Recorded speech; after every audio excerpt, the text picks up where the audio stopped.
Hello everybody, it is 3:30, which of course means it is time for one of our afternoon STEM shows here at the Headwaters Science Center. My name is Ryan, I'm one of the educators here at the Science Center, and today we're going to be doing a follow-up show to the show from yesterday. And so if you watched yesterday, you would have seen Lee, our executive director, read a few different books, and they all were about birds. So he read this one that was about snowy owls in particular. He read this one that was about a baby killdeer kind of going through its like first day out in the world. But the one I wanted to talk about today is this one. It's called The Truth About Hawks. And this was the second one that he read yesterday. The first one he started with was actually the Snowy Owl book. And when Lee was transitioning from this book to the hawk book, he said something kind of interesting. He said, he read this owl book and he said, all right, well, we're going to keep it in the family here, and we're going to talk about some hawks. And I jumped all over him on it as soon as he said keep it in the family. So I was like, that's an interesting thing to talk about, because I know the first page in here, because I was cheating a little bit. I was browsing ahead in the book a little bit before the show. Because I knew there was going to be some talk very early in this book that talked about how closely related hawks are to things like owls. And spoiler alert, the answer is they're not that closely related at all. So to say that we're keeping it in the family kind of wouldn't really be correct in regards to hawks and owls. And so I think what I wanted to talk a little bit about here is kind of why people tend to think that hawks and owls are relatively closely related, as well as some of these other birds, including some other ones you'll see at the Headwaters Science Center. What kind of the actual story is on that, and probably some other fun information that comes along with it. So one of the things that this book talks about, right away, very first page, it says, these are all hawks.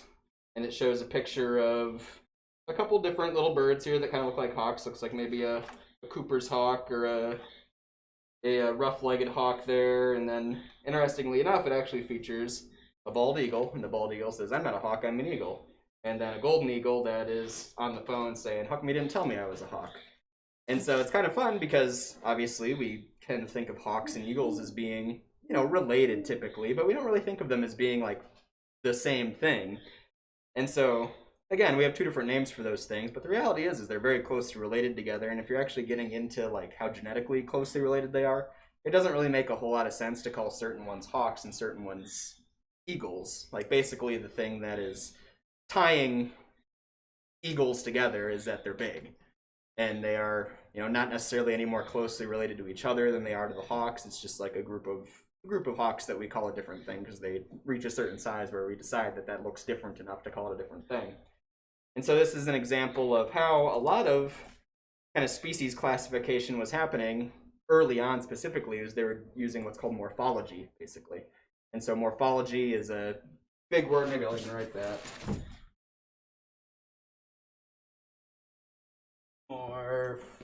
Morphology. So, ology, study of morph, shape, basically. And so, basically, it's classifying things based on how they look. So, we do this sort of sorting all the time. We do it with things around the Science Center even all the time. When I'm stacking chairs, for example, at the Science Center, I do it by color, which would be kind of a way of morphologically sorting these things. Like I said, people were doing this for animals for a long time as well, and other living things as well, obviously.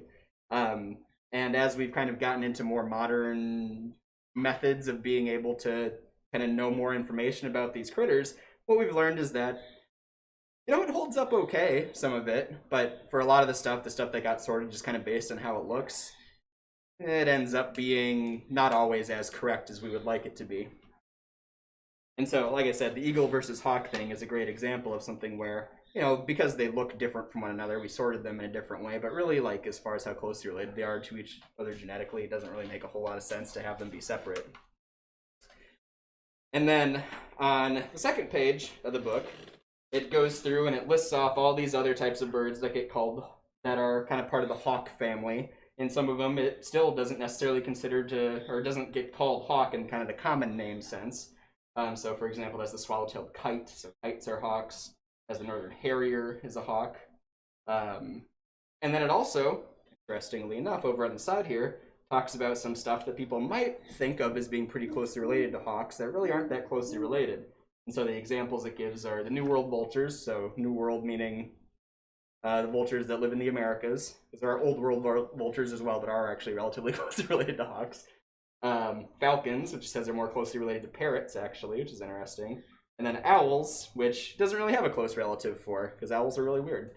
But, like I said, notably, owls are their own completely separate thing that aren't particularly closely related to hawks, which is, I say, why I kind of jumped all over Lee yesterday when he was talking about how they were keeping it in the family by transitioning from an owl to a hawk book. But there is a term that we use that does tend to kind of encompass all of these types of birds.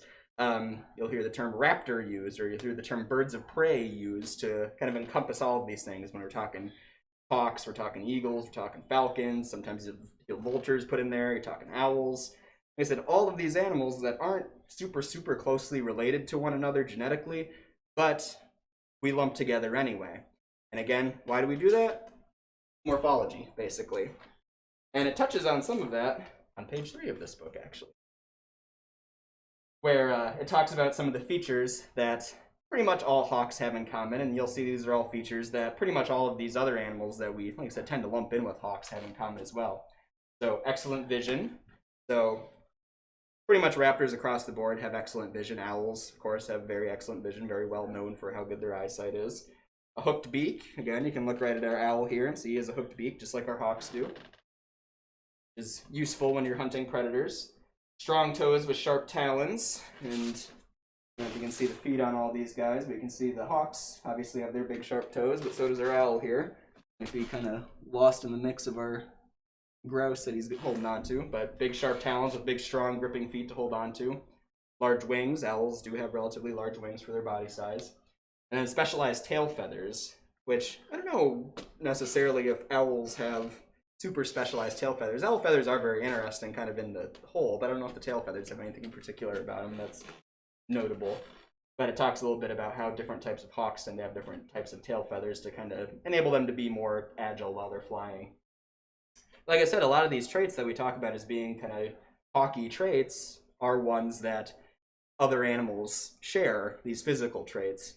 And so even if they're not that closely related, if they're doing similar stuff, similar traits end up being beneficial as well. To be an example of what we call convergent evolution, where you see basically two not particularly closely related things evolving a similar trait, more or less to answer the same question that they have to deal with in the wild. The term that makes, or a thing that makes sometimes using these morphological things kind of confusing is because, like I said, you'll see the same thing or very similar things evolve in multiple different creatures sometimes.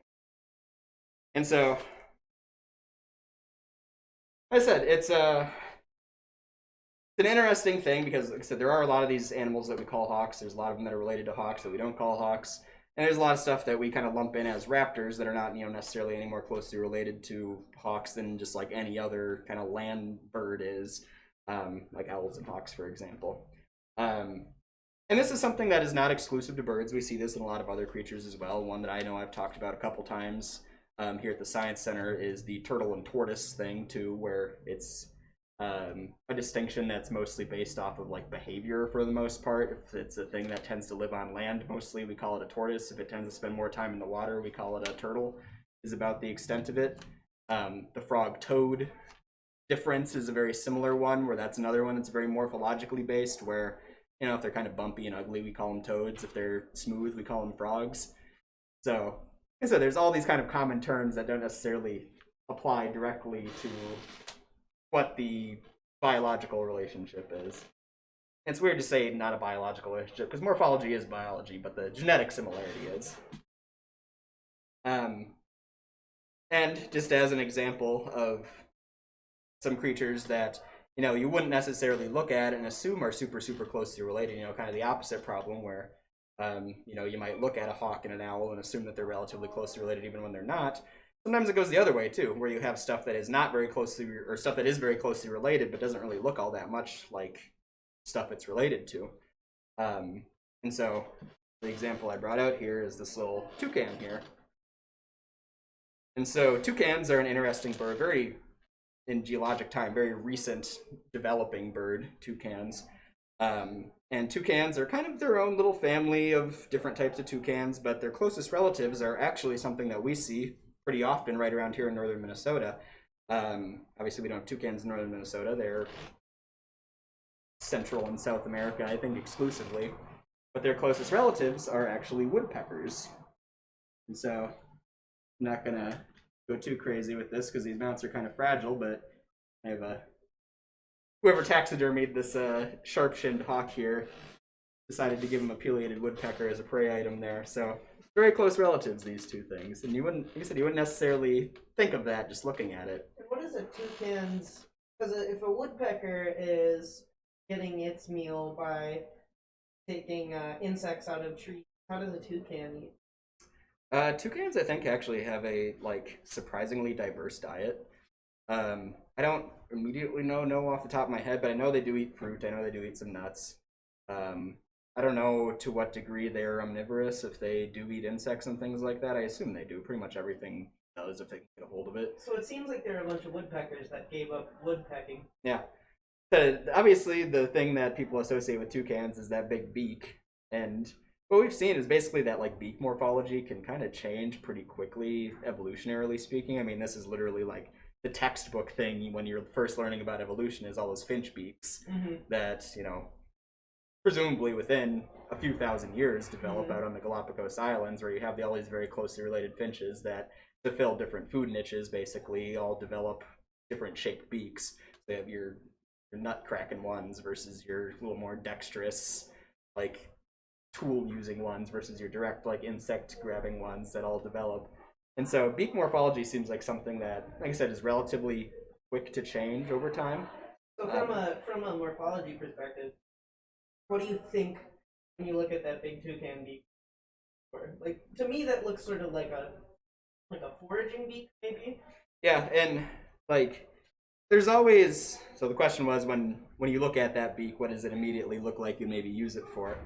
And so there's a few things to look at with it. Obviously it does have a hook at the end of it, so you're seeing something kind of similar to what we see with the owl here, or the hawk, or so if we go and see see Angel the parrot, she also has a hook at the end of her beak, and what you'll see Angel using her hook for is one, climbing around in her cage. She'll use her beak when she's climbing.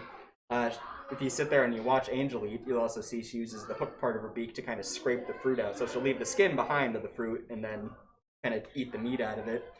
But I see a big beak like this, and the other thing that it obviously is evocative of that you see around Minnesota are things like pelicans, where it's probably for eating, if not fish necessarily, but a bigger item than what you maybe are expecting, something that they're grabbing and potentially swallowing whole or near whole. Scooping? Yeah.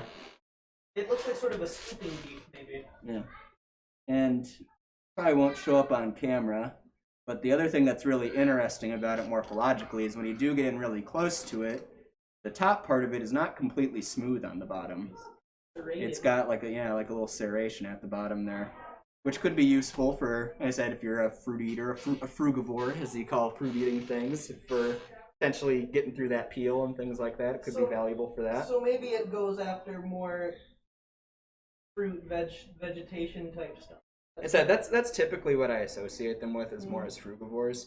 I said I wouldn't be surprised if they eat some meat. It's very rare for something to be fully herbivorous or fully carnivorous. That's a weird thing.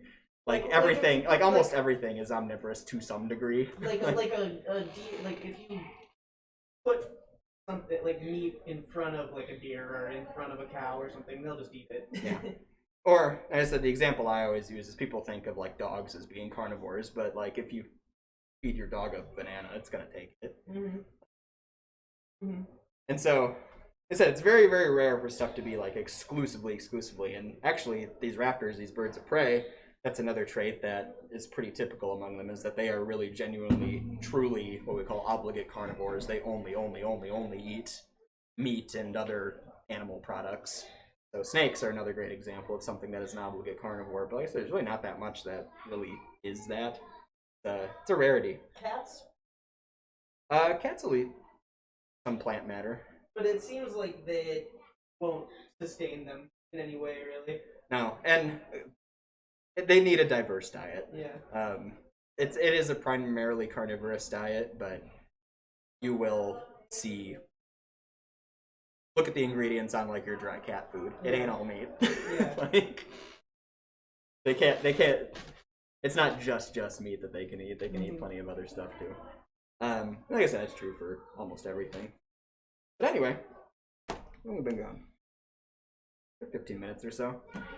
But yeah, a little bit about morphology, a little bit about genetic relationships. Talked a little bit about some birds that are maybe not as closely related as we might suspect they are. Talked about some that are maybe a little more closely related to each other than we suspect they are. I guess the other thing I kind of wanted to briefly touch on is the scientific name thing. And so there's kind of this weird phenomenon that we see within science of like stuff has all kinds of different names. And I mean, you could use just like me as an example. I'm Ryan. Hi. That would be an accurate thing to call me. You could also say I am a human. Perfectly accurate. Less precise, but perfectly accurate. You could say I'm a living thing. That would include me. That would include everything else that is alive. So, encompasses like plants and stuff like that too. Could call me a mammal. Could call me a primate. All these things are correct. And so you'll see these things all have sort of multiple names. And that's using this kind of classification system that this dude named Linnaeus came up with. And Linnaeus, honestly, in very, very recent times, has had some controversy around him. But he's the guy who kind of developed this classification system for all of these animals, this naming convention that we use for the scientific names. And the question that comes up sometimes out on the exhibit floor when I'm talking to people about scientific names is, well, why do they exist? What's the reason for scientific names being a thing? And some of the stuff that we were just talking about here is a big reason for that, is because, we have a common name for this, this, and this, where we'd say, yeah, these are all raptors. But like I said, raptors, by clumping them together under one word like that, doesn't necessarily tell a very true story as far as like how related they actually are. So when you're a scientist, it's much more useful to be able to break it down onto this multiple level categorizing system that really does illustrate more directly how closely related these things are to one another. Another thing that I've heard, and I don't know if you were going to get to this, that for non-English speakers, it makes it a lot easier if you just everybody uses Latin names, and it's consistent. Yeah, and I don't know how well James is going to come through on the microphone, but what he just said is something I was about to get to as well, is that obviously, this isn't an owl in every language. We call this an owl in English, but in French they don't say owl, or Italian or Spanish or Chinese. This isn't necessarily an owl across the board. And so by having this kind of standardized set of terms that scientists use, it makes it a lot easier to actually discuss these things kind of cross-culturally in a way that just using common names doesn't really allow us to. Especially using a dead language. Yeah, and like I said, it's mostly Latin that a lot of these scientific names come in. Some of it's Greek, especially like the ones that are like really like older names. A lot of them are just Greek. And a lot of European animals specifically are just in Greek. Once you get out of Europe and start talking about the critters that this Linnaeus himself wouldn't have basically encountered directly, that diversifies and starts getting into more Latin. But the stuff that was named really early on in the Linnaean classification system tends to use a lot more Greek, but the new stuff tends to be Latin typically. And the benefit of that is that it's a dead language, so it is not very changing. Modern languages, we're constantly changing them, we're constantly updating them, where accents come into play and different dialects come into play in a way that really doesn't with Latin. It's kind of set in stone the way that Latin gets pronounced and the way the terminology works in it. In fact, we don't even really know how classic Latin was spoken. Yeah. All of modern Latin is sort of assumed in pronunciation. Yeah, and it's the same for Greek, where what gets really complicated is you'll get some that are like a mix of both Greek and Latin, and those are the worst. Yeah, those are confusing. But yeah, it's an interesting system, the like scientific naming system, because like I said, it's kind of based on this hierarchy where you have, your lowest level one where you can have like a subspecies. So like for humans,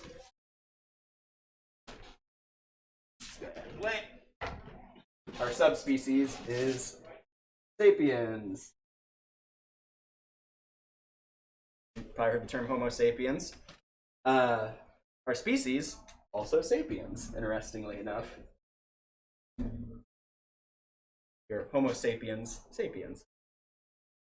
So the Homo part of that is the genus. And so the reason that we have sapiens and sapiens is because there's two things now that we call Homo sapiens. And you'll see this develop sometimes when additional species get added to a group. They'll kind of slip in a little in-betweener group there. So it used to just be we had Homo sapiens, but then we had a different species called Homo, so same genus, Neanderthalensis. I think I spelled that right. You did.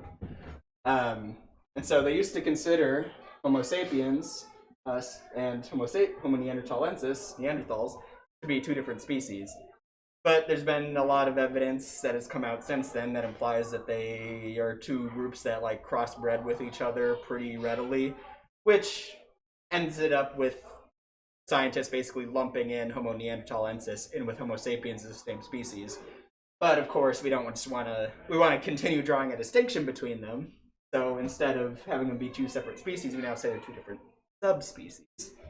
And so now we have Homo sapiens sapiens, and we have Homo sapiens neanderthalensis. So we drop the neanderthalensis down to the subspecies level categorization there, and slipped another sapiens in there. And so when you hear the scientific name, it'll oftentimes be two words, and usually what they're saying is the genus name and the species name. So Homo sapiens.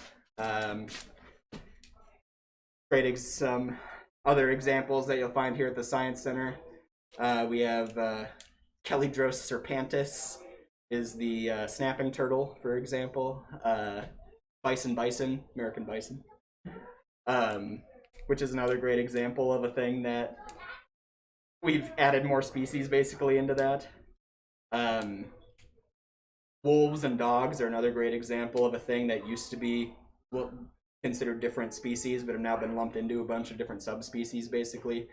So you have Canis lupus, and then a bunch of subspecies under that are different wolves. And I know dogs are Canis lupus familiaris, but it used to just be Canis familiaris and Canis lupus.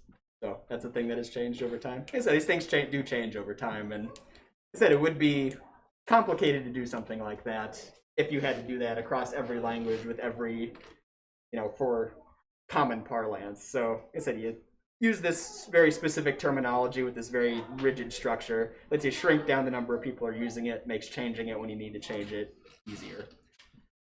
All right. That felt like kind of a tangent, but it actually was pretty relevant too, so we're going to say that was a fine thing to talk about. But I think I am going to wrap up here. So thank you guys for watching. The Headwaters Science Center is open 7 days a week. We're open from 9:30 to 5, Monday through Saturday. We're open from 1 to 5 on Sundays. Tomorrow is Friday, and it'll probably be either me or Angie on the show tomorrow doing some more bird talk. I think maybe we're talking about eggs and how bird eggs work potentially. Don't hold me to that, but could happen. And then Saturday actually is going to be the snake feeding, so you got that look forward to coming up as well. Again, thank you for watching. We do these shows every single day at 3:30, so you can tune in at 3:30 on Twitch, YouTube, or Facebook. We go live across all three platforms concurrently. If you do miss a show, you can go back, and pretty much all of them get archived onto our YouTube channel. You can watch all the old ones there.